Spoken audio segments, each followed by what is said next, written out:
Hi, best friends. So welcome to what I think is going to be like a read several arcs with me video.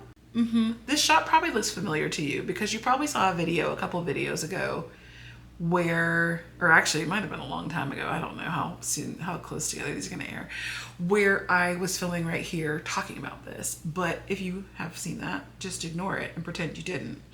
So we're gonna read a couple of arcs, and I have already started arc number 1. I started it last night, like as I was going to bed. So I didn't start the video then because I wasn't about to turn the lights on just to film a video, an intro video, when we could very well just film it right now. Okay.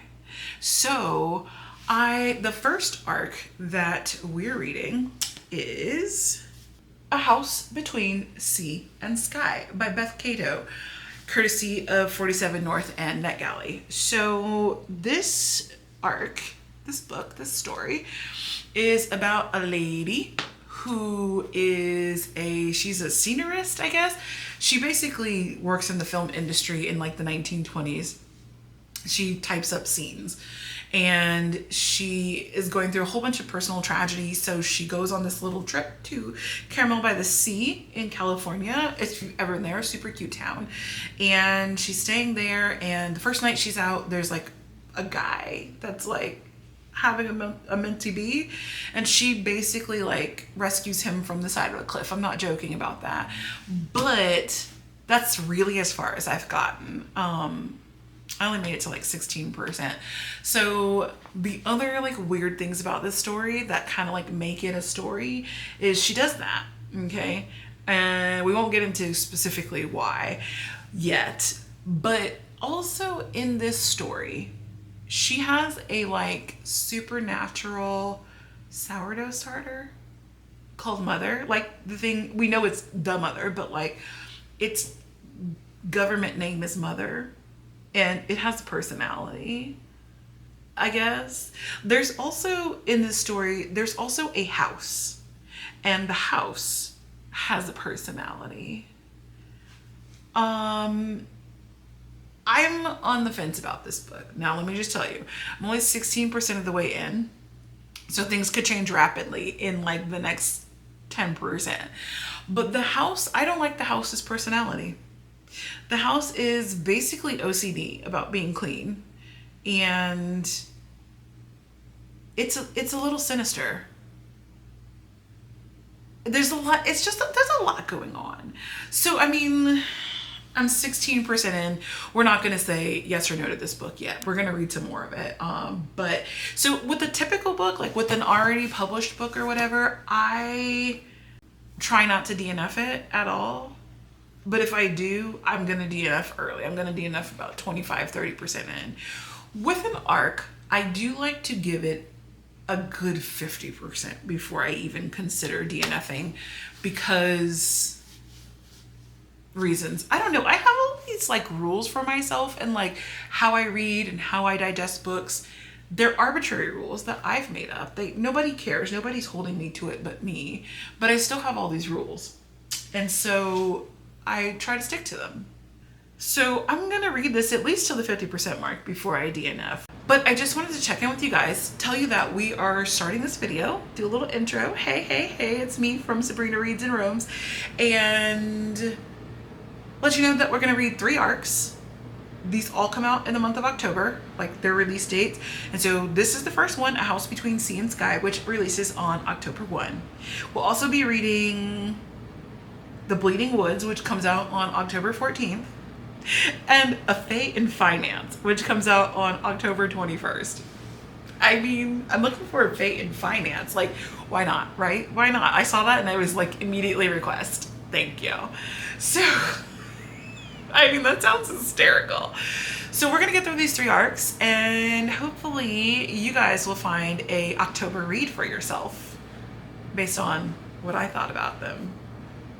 You must care about what I think about them. Otherwise you wouldn't be. I don't know. Maybe you don't care what I think about books. Maybe you're just my husband and you're watching because it's me. Hey. Yes. Anyway, let's get to reading. All right. I finished A House Between Sea and Sky. You guys, let me cut to the ultimate chase, is that I gave it a 3.5.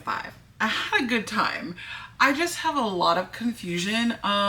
So I think there's a couple of things here. So first of all, I don't know if I even did a good job of telling you what this was about, because for the longest time I didn't even know what it was about. Maybe that's part of the fun, the whimsy of it. So just briefly, there's our girl Fayette, who is grieving, and she and her family are the caretakers of a magical sourdough starter, aptly named Mother. And she's the only one left in her family, so Mother is in her charge now. And she goes to Carmel by the Sea for basically a writer's retreat of one. And while she's there, all sorts of random things are part of the story that don't exactly need to be part of the story. So there's like 100 stories happening all at once, which is part of the confusion of this book. I would say that the central storyline is that Fayette happens upon a magical house, and there's a series of events that happen where the house is very welcoming to her, and basically the house is magical and can communicate in its own sort of way, and it ends up becoming friends with Mother, the sourdough starter. Now, on the side of that, Fayette also starts a friendship, relationship situation thing with this guy and starts bringing him to the magical house. And at some point, the guy brings his friend to the magical house. And so we have chapters that are from the perspective of House. And House refers to them as the woman, the man, and the man's man. There are witches involved. There are crazy storms involved. It's 1920s malarkey. There's Russia. There's so many side stories that it's really hard to keep track of what is supposed to be happening. And I think the side stories are cute and whimsical enough, and I don't want to tell you what the side stories are because I don't want to ruin the whole book for you, but there's a lot of side stories. Let's just leave it at that, okay? I thought that the book was cute. I thought it was full of magical realism. There's an extra large chicken at some point, so I don't know. Is it magical realism? Is it just whimsy and vigor? I don't know. I don't know what words we want to use to describe this. I will say for the plot, I put the plot up there as pretty high. I like the plot. I will say when we get towards the end, probably 80% through the book, there is a reveal about the house. And I was like, oh, I was not expecting that, okay? Kind of caught me off guard. But then I remember that this book is coming out in October. So maybe that makes sense. The people were phenomenal. The people, including the house and Mother, I'm giving a 5-star for the people. So, plot, I'm giving 4 stars. People, I'm giving 5 stars. Prose, the prose was difficult for me. Part of it is because this takes place in the 1920s, and some of the language I think is very accurate to that time. However, I struggled to read through it. Just some of the phrasing and things like that, I struggled to read through them. I also feel like the prose is where a little bit of the story got lost. So I really want to give the prose a 2.5. That feels mean, but for me, yeah. It is what it is, okay? But, overall, I give the book a 3.5. It was a really nice kind of segue into the fall months. I like the background of the story. It's happening right around Thanksgiving, Christmas time, but it's not an overly holiday-ish theme. In fact, it's kind of oh God, do they really have to start the holidays already? So it's a really nice, entryway from summer into fall book, and I liked I like so many aspects of it, despite my confusion by some of it.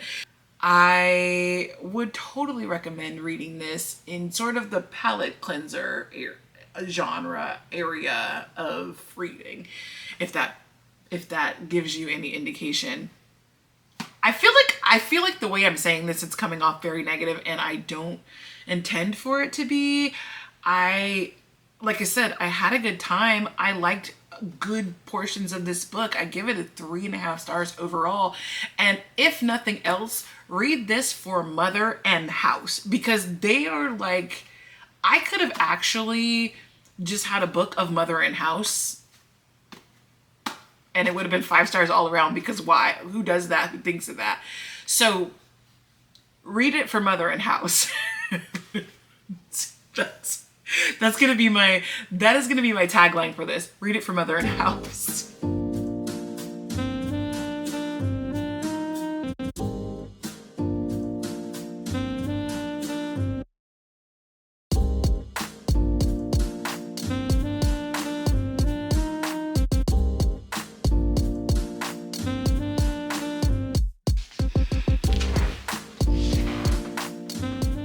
Oh, hey besties. My hair's a wreck. Good gosh. I don't know what to tell you. I think it's just going to be a wreck. That is what it is. We are October arcing, and this is arc number 2. This is A Fae in Finance. I'm reading them out of order, which is why I'm a little bit confused. I usually like to read my NetGalley arcs in a very specific order, the order of publication, but I'm not doing that this time. So I'm reading A Fae in Finance, which comes out on October 21st. I'm gonna look that up and make sure that that's right. Comes out on October 21st, and I think it's exactly what you think it is. I read the first chapter last night just to kind of get a feel for it. It's giving millennial. Like, well, I don't know. It's kind of giving like, it's kind of giving like Gen Z, but like maybe a touch millennial. I don't know. We're going to get into it and see what it really is about. But basically, this girl works at a finance company, and you know, she's looking for a fae in finance. She works at a finance company. Her boss is basically a jerk, and they're working on a contract with the fae who are trying to integrate their products and sell them to humans. That's the basis of the story. And then I don't know what happens from there. I think, is this a cozy? Let's look this up and see what this is actually about. Because did your girl do any research? No. Was the title enough to hook her? Yes. I was like, what? Yes, she wants to read it. Hold on. Let's look and see what this says. Let's just pull it up on Kindle, because it's already loaded into Kindle Unlimited, ready for everyone to download. Yeah, October 21st, first of all. 369 pages. She's working for a fae in finance. Business plan 6'5". Big wings. When investment banker Miri is purposely trapped in fairy by her client, the princeling of the fairy realm, she does what any normal 20-something would do, cries, makes a joke in denial, and worries loudly about her cat, Dr. Kitten. Instead of rescuing her, her boss simply confirms she has solid internet access, leaving Miri stranded in a strange land, with only a warning that the quality of her work should not decrease because of a change of address. But Miri grew up reading fantasy, and she knows there are always ways to work around magic. She just needs to find them. In order to make her daring escape, Miri must navigate fairy political drama, lies by omission, fairy seduction tactics, deteriorating mental health, and a mother who never hangs up the phone. It's giving Gen Z, for sure. That's crazy. I don't know. It looked funny. Obviously the title, if you're chronically online, you get it. So let's just get into reading it. I'm about to eat my breakfast and I'm trying to breeze through this book. Like it says it's like almost 400 pages, but I think it's probably a pretty easy read. So cheers.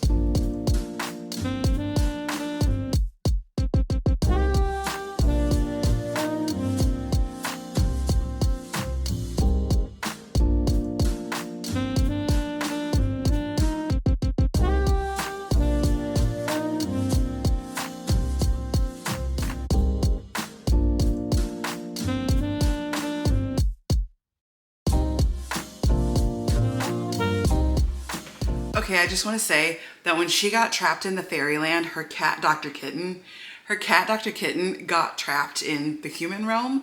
And Sahir, who is one of her coworkers, but also a fae, went and got her kitten for her. We love Sahir. Okay, Sahir. Okay. Sahir's giving green flags. That's all I'm going to say. I don't know. Sahir seems like he might have been on a little bit, but maybe not. So I don't know, but he's giving green flags so far. So anyway, back to the book. Okay, I'm having a lazy morning in bed because I am. There's no reason behind it. But I'm at like 77% in a faeland finance. And right after, like, I want to say at like 55% of the way in, it kind of like clicked, like what this book is really about. Like I was kind of confused about it, just kind of like all over the place, chaotic. And then all of a sudden it just kind of like locked in. Like this book, I think it's the marketing of the book. I think the book was marketed incorrectly. Like I think it was marketed as this funny, good time, like book. And they tried to like really play it off as it was like, she's looking for a faeland finance. Like, that's not even what this book is about. She's not looking for a faeland finance. She's working for a terrible faeland finance. That's what's happening. She's not... The marketing of this book is terrible. But the book itself, like, it's truly about depression. It's, I mean, at the heart of it, we have this woman who is, like, you know, she's in her mid-20s, whatever, and she's working a terrible, basically dead-end job for a really shitty boss. And her life is like her and her cat, and like she has her friend group, and like it's just kind of moving along, and she gets trapped. She gets literally trapped in fairyland, fairy world, but it's kind of metaphorical. Like she's just kind of trapped and she's depressed, and it kind of takes us on a journey through her depression. And so where I'm at right now, she's on a quest to find her way out of fairy, like to find a way to get out of fairy. And I mean, I'm reading it as she's on a quest to like dig herself out of her depression, but along the way she has these fairy friends who have kind of adopted her, and they're like, you know, I'm not going to let you die in this depression, basically. And like, this book is really deep. It's really good. And I think the marketing does it zero justice. It is actually high-key funny, but like, it's just not, it's not what I was expecting it to be, which I think adds to like the initial confusion, because I was going into it thinking it was going to be like a funny, like if TikTok were a book, like that's what I thought it was going to be. And that's not what it was. And so I think that was what was making it really confusing. So anyway, I'm liking it. I am just about done with it. I think it said I had like, on Kindle, it said I have like 2 hours left to read. So, you know, Kindle be fake with that. Like, it'll be like, oh, you have 2 hours left to read. And then all of a sudden the book's over. So, yeah, I should be finishing this today. It's about time that I get up and get out of the bed and do something like errands, or I don't even know. I need more, like, I'm like out of household things. So we need to figure that out. But yeah, I just wanted to say, like, as I was reading last night in bed, which I didn't record because it was dark, as I was reading last night in bed, it like the book came into focus, and I was like, oh, I get it now. I get it. I'm no longer lost and confused. So yeah, it's good. It's good. I'm liking it. I just had to, I think I'm 100% attributing this to the marketing. Like, it's the marketing's fault. If it weren't for the marketing, if I'd gone into this book blind, like I'd go into most of my books, I don't think I would have been as confused in the beginning as I was. I think I would have gotten it a lot sooner. But yeah. So anyway, so that's that. I'll check back in with you when I finish this book, which should be tonight sometime. So we'll see. All right. Y'all, I do not know what happened to the footage of me talking about the end of this book. Like, I recorded it and it is MIA. But anyway, let me just recap what I was saying in that clip. I said that this was like an almost cozy fantasy, even though it's not really cozy fantasy, but it was so full of like wit and one-liners that I've written down to use in the future. And I loved it. I will say that Fae Adventures and crippling depression go really well together. So make sure you pick up a copy of this when it comes comes out on October 21st, and I'm pretty sure it'll be on Kindle Unlimited, so you can grab it from there if you subscribe. Anyway, let's move on to the next book. The Bleeding Woods. So where we kind of coasted on into the fall, we are now heavily in like Halloween territory at this point. I'm going to read you a quick synopsis of this book and then we're going to go read it. So here's what it says. In this chilling debut horror novel, a young woman discovering dangerous new powers finds herself lost in the Appalachian Mountains with her first love, the sister she betrayed, and an infatuated stranger bound to her telepathically as a string of vicious murders taints the wood red. I feel like I need to set the mood with like a pumpkin candle, and I have so much Halloween decor. I don't know. We'll think about it. But I want to get reading. It's time to get into something cozy, get some tea maybe, and start reading. So that's what I'm going to do. I'm a little bit not sure what it's exactly about. Full disclosure, I read the first chapter last night when I was in bed. Still don't know what it's really about. But basically the gist of it is there is this girl and she has a strange calling to these deep, dark, serious, spooky woods. The Bleeding Woods, if you will. And all her life, she's been kind of like feeling sinister and like, I don't know. There's something spooky going on about her and the woods are calling to her. And apparently, when the book starts, her parents die with her in the car and she kind of doesn't really feel remorseful about it whatsoever. Anyway, apparently it has become a good idea in her life to go traipsing through the area where her parents died, I think, somewhere around the anniversary of their death. I don't know. It sounds like crazy white people stuff. Like, you're never going to find me traipsing through the woods. Like, it's not happening. We don't have cell service. I'm not going. I'm out of there. I'm turning around. I'm not stopping at the weird gas station. Like, I'm not going to run into this house where there's no cell service.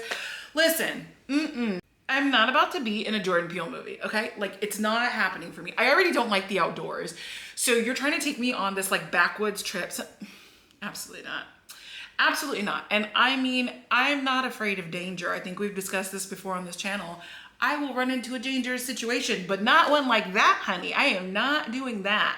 So anyway, I'm going to start reading this book for real, for real. I only read the first chapter, but I'm going to start reading it for real.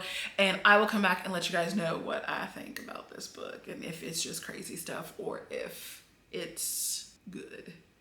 I mean, it could be crazy and good. I don't know. I'll let you know what I think when I get a little bit further into the book, okay? Okay, The Bleeding Woods. Why isn't this focusing? There we go. I am just over halfway through. It's giving confusion.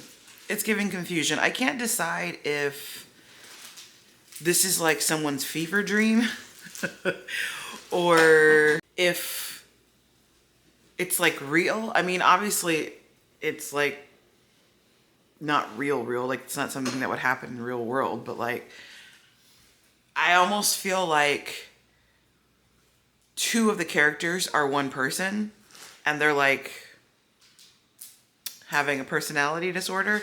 I don't really know. I can't tell. Like it's just unclear. So it's giving confusion and I hope that it clears itself up because I really want to like this book, but I will say that the prose is a little overdone, but maybe that will be worth it in the end. So I don't know. I guess let's just see if it comes back together and makes sense in the end. I think I'm going to try to power through and finish today so that I can move on to something else. Oh, and my Kindle is ready for fall. So that's what I'm going to do. I'm gonna power through to the end. I think I said I had like 3.5 more hours left to go. So that's going to be my plan for this lazy, stormy afternoon. It's actually the day after my book club and I am pretty tired because book club went hard. If you don't know me, just know that it's always extra. It was so extra that I forgot to take a single clip. I was planning on showing you guys book club. It ain't gonna happen, but anyway.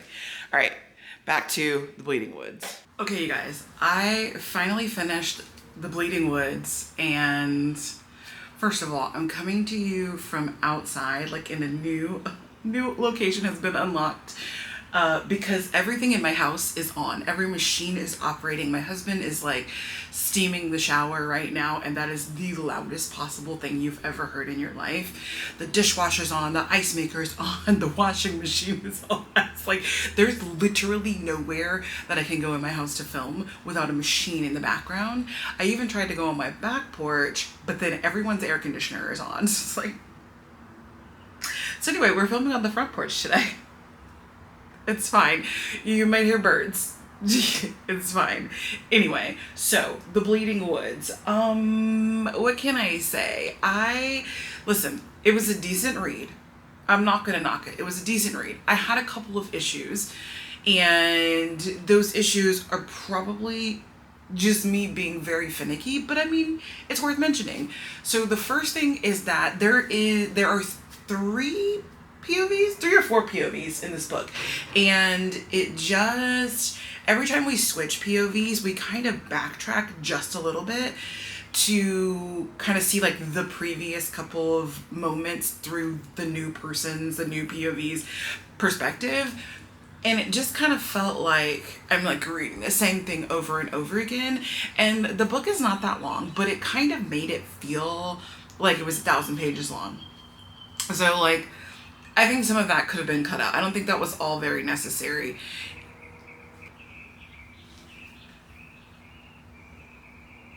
One moment. Hello? Where'd you go? I'm on the front porch. Okay. Bye. Okay, so like I was saying,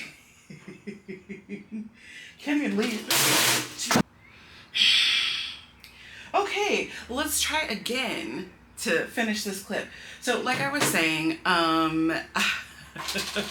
it just kind of made the book feel like excessively long, and I don't know, that was too much for me. But that doesn't mean the book was enjoyable. Like, I still had a good time. I mean, I still liked the story very, very much. And when it finally landed, it landed well. Just started off strong, drug a bit in the middle, ended strong. So, gave it 3 stars, and I still recommend reading it. It's a perfect, like, entry into like spooky season reads. So I'm glad I read it, and I'm glad I read it like early in the season. So if you're watching this video right now, read this book as soon as it comes out. It's like perfect, like it's the perfect like starter spooky read. Okay, so that was The Bleeding Woods. So with all that being said, I hope that you have a chance to pick up in Recording. She didn't tell me that. Sorry. Sorry, everybody. Now I can't even be outside and record. Okay, so like I was saying, I hope that you guys have a chance to check out any of these 3 books that I have read and reviewed in this video. They're all worth reading, and they're all such a good time to read, and I'm so grateful that I have the opportunity to read them ahead of their release, because my October is stacked and I don't have time for them in the month of October. I have so many other books that I have to read.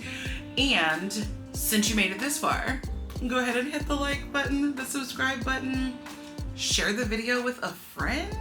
And in case I haven't already said it, thank you so much for hanging out with me, watching this video, supporting these authors, and I will see you guys in the very next video.